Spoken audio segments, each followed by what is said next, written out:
Hello सांग मैंने welcome to Somraj education. तो पिला माने आज वीडियो आम आलोचना करबा तुम श्रेणी षष्ठ जो रही तुम गृह कार्यर तार समस्त प्रश्नर उत्तर गुड़िक आज वीडियो आम आलोचना करबा। आउ जो मैंने ये क्वेश्चन गुड़िक पाई ना तो से किसी व्यस्त हबार ना कारण तुम जो रही तुम विद्यालय शिक्षक शिक्षयित्री मैंने तुमको ये क्वेश्चन गुड़िक देवे। तो किसी व्यस्त हबार ना ये क्वेश्चन तुम आसो तो ये क्वेश्चन ही तुम्हें गृह कार्य दिज्व। तो चलते डेरी न कर तुम ये क्वेश्चन गुड़िकर आम उत्तर आलोचना करवा। ता पूर्व जो मैंने आम चैनल को यही पर्यटन सब्सक्राइब करना से सब्सक्राइब कर तुम साथ शेयर कर दियो। जो वीडियो पसंद लगी छोटिया लाइक करने। तो देख तुम प्रथम नंबर क्वेश्चन कही तुम भाषा तुम रही। तो देख तुम प्रथम नंबर कही तुमको भल लगुवा जेकोसी ऋतु विषय 10टी धाड़ी लिखा कही। आ तुम आउ गोटे पॉइंट देती तुम सेकेंड पॉइंट देती वर्षा ऋतुर पल्लीर दृश्य एक चित्र अंकन करने कही ताकू रंग देवाई कही। तो देख तुमको भल लगुवा जेकोसी ऋतु विषय 10टी धाड़ी लिखापी कही। तो देख तुमको जहाँ भी तुम ऋतु जोटा भल लगुच तुम 6टी ऋतु रही तो 6टी ऋतु भितर तुमको जो ऋतुटी भल लगुच तो से ऋतु को तुम निजे लिखिपार कि मुझे गोटे दूसरी तुमको आंसर तो सहीटा तुम लिखले हम तुम बसंत ऋतु को लेकिन। तो देख तुम आंसर देखा तुम बसंत ऋतु कौन रही। तो देख तुम निजे चाहिए तुम्हें अन्य कौन ऋतु को नहीं लिखिपार कि तुम्हें ये टपिक गुड़िक रही तो बसंत ऋतु एथुर तुम्हें ये जो पॉइंट गुड़ी रही है पॉइंट काटिकी तुम्हें अन्य पॉइंट गुड़िक तुम एड कर। तो तुम्हें जब एड करने चाहन तुम निजे लिखा चाहन तो यहीटा तुम्हें कपी पेस्ट कर हम। तो देख तुम बसंत ऋतु कौन रही ना बसंत रही ऋतुचक्र आवर्तन यही धरापृष्ठर गोटिक पर गोटे ऋतु ओह्लै आसती यथा तुम ग्रीष्म वर्ष शरत हेमंत शीत और बसंत यही ऋतु मान मध्य बसंत ऋतु भारी भल लगे। समस्त पछरे ऋतुराज बसंत अपूर्व राजकीयता नहीं आसी ऋतुराज बसंतर आगमन में पृथ्वी पृष्ठ खेली जाए सौंदर्यर अपूर्व लहरी। दक्षिण दिगरु सुलुसुलिया पवन बहे फाल्गुन और चैत्र मास हूँ बसंत ऋतुर समय। यही ऋतु गछ मानक नुआ पत्र जन्मे चतुर्दिग सबुज देखा जाए। यही ऋतु दोल जात्रा शिवरात्र रामनवमी आदि उत्सव पालन होता है। यही ऋतु अशोक चंपा कांचन आंब बौल आदि फूल फुटी थाए।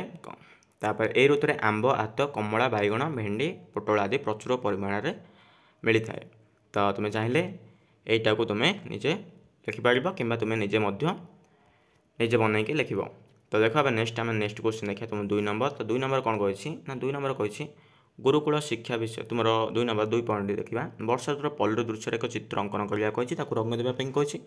तो देख मोर पल्लीर कही ना पल्ली माने कौन ग्राम तो ग्रामर एक दृश्य अंकन कर जहाँ वर्षा ऋतु हो वर्षा हो तो पल्लीर दृश्य अंकन करने कही रंग देवाई कही।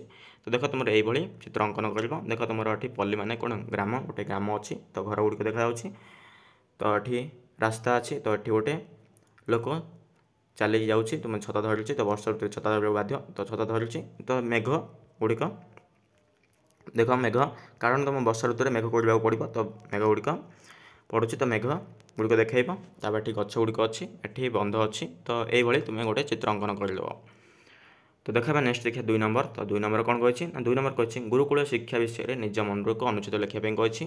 तो देख कौन लिख ना निजे तुम्हें कौन सी भी जो गुरुकुल शिक्षा विषय में निज मन को अनुचित लिखिपार ना देख आम आंसर देखा। देख तुम गुरुकुल विषय में एभली किसी लिखिपार। तो गुरुकुल शिक्षा कहले प्राचीन भारतीय शिक्षा व्यवस्था को बुझाई था जो छात्र मैंने निज गुरुं सह आश्रम रोते और सामरिक शिक्षा ग्रहण करते। शिक्षागत शिक्षा सहित नैतिक आध्यात्मिक और व्यावहारिक विकास उपर गुरुत्व दी जाउथला। गुरुकुल शिक्षार गुरु जने मार्गदर्शक भाव कार्य करते गुरु और छात्र मान घनिष्ठ संपर्क रोला। छात्र मैंने शिक्षा सह विभिन्न धंदामूलक कार्य करते गुरुंक विभिन्न कार्य साहाय्य करते।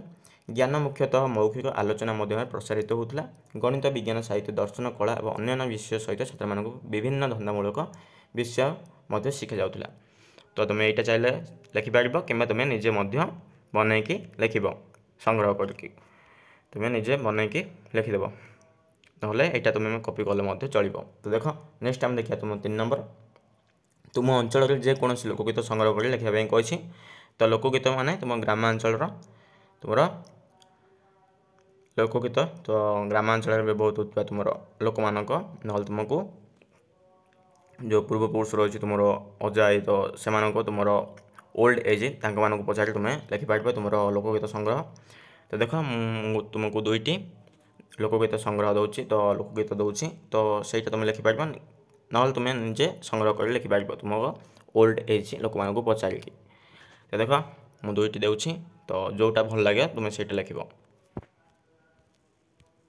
ତ ଦେଖ ତୁମେ ପ୍ରଥମଟା ହେଉଛି ଏଇଟା, ତ এইটা ତୁମେ ଲେଖିପାରିବ, ନହେଲେ ତୁମେ ସେକେଣ୍ଡଟି ମଧ୍ୟ ଲେଖିବ। ତ ଦେଖ ତୁମର ଫାଷ୍ଟଟି ତୁମର ଏଇଠୁ ଏତିକି ଅଛି, ଦେଖ ତୁମର ଏତିକି ରହୁଛି ପ୍ରଥମଟା, ତ ପ୍ରଥମଟା ଏତିକି ରହୁଛି, ତ ପ୍ରଥମଟା ଏତିକି ରହିବ। ଯଦି ପ୍ରଥମଟା ଭଲ ଲାଗୁଛି ତାହେଲେ ପ୍ରଥମଟି ଲେଖିବ ତୁମର ପଶ୍ଚିମ ଓଡ଼ିଶାର ଅଞ୍ଚଳର ଏଇଟା। ତ ନେକ୍ସଟ ଦେଖ ତୁମର ପୁରୀ ଅଞ୍ଚଳର, ତ ପୁରୀ ଅଞ୍ଚଳର, ତ ଏ ଦୁଇଟା ଭିତରୁ ତୁମକୁ ଯେଉଁଟା ବି ପସନ୍ଦ ଆସିବ ସେଇଟା ଲେଖିବ।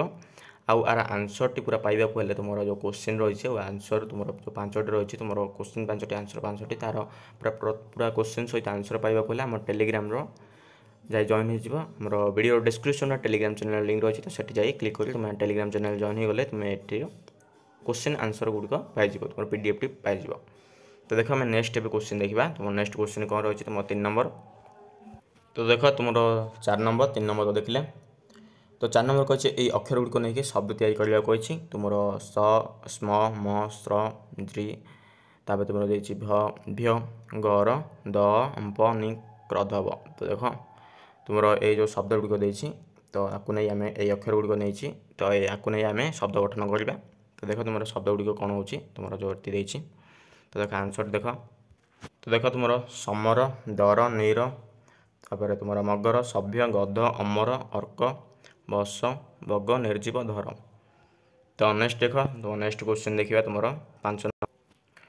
ତୁମକୁ ଭଲ ଲାଗୁଥିବା ଗପଟି ପଢ଼ି ସେଥିରୁ ତୁମେ କ'ଣ ଶିଖିଲ ଲେଖିବା ପାଇଁ କହିଛି। ତ ଯେଉଁଠି ଆମକୁ କୌଣସି ଉପଦେଶ ମିଳୁଥିବ ସେଇ ଗପ ଲେଖିବା ପାଇଁ କହିଛି। ତ ସେଇ ଷ୍ଟୋରି ଗୋଟେ ଲେଖିବା ପାଇଁ କହିଛି। ତୁମେ ଚାହିଁଲେ ନିଜ ମନରୁ ଲେଖିପାରିବ ଯାହା ଆମକୁ ଗୋଟେ ଶିକ୍ଷା ପ୍ରଦାନ କରୁଥିବ, ନହେଲେ ତୁମେ ଷ୍ଟୋରି ବହି ମଧ୍ୟ ସଂଗ୍ରହ କରି ସେଠୁ ଲେଖିପାରିବ।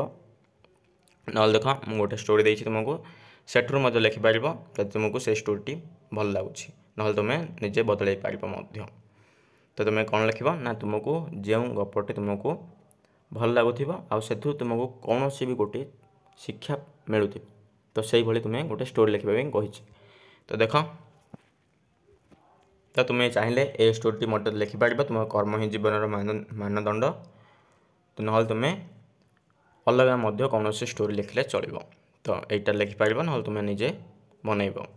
ତ ଦେଖ ତୁମର ଏ ଷ୍ଟୋରିଟି କେତେ ରହିଛି, ତ ଷ୍ଟୋରି ଟିକେ ବଡ଼ ଟିକେ ରହିଛି, ତ ଷ୍ଟୋରିଟିକୁ ପଢ଼ିବ ଭଲସେ, ଯଦି ଭଲ ଲାଗୁଛି ଲେଖିବ, ଯଦି ନ ଭଲ ଲାଗୁଛି ତାହେଲେ ତୁମେ ନିଜେ ଗୋଟେ ବନେଇଦେବ।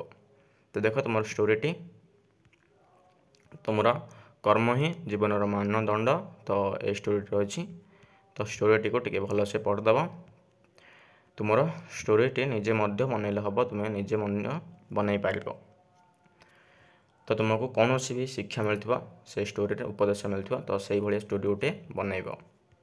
ତ ଦେଖ ଆଜିର ଆମେ ଭିଡ଼ିଓରେ ଆମେ ଦେଖିଲେ କ'ଣ ନା ତୁମର ଭାଷାର ତୁମର ଷଷ୍ଠ ଶ୍ରେଣୀର 1ରୁ 5 ନମ୍ବର ଯାହା ବି ତୁମର ରହିଥିଲା ଯେଉଁ କ୍ୱେଶ୍ଚିନ୍ ଆନ୍ସର ଗୁଡ଼ିକ ଆମେ ଡିସ୍କସନ୍ କରିଦେଇଛେ।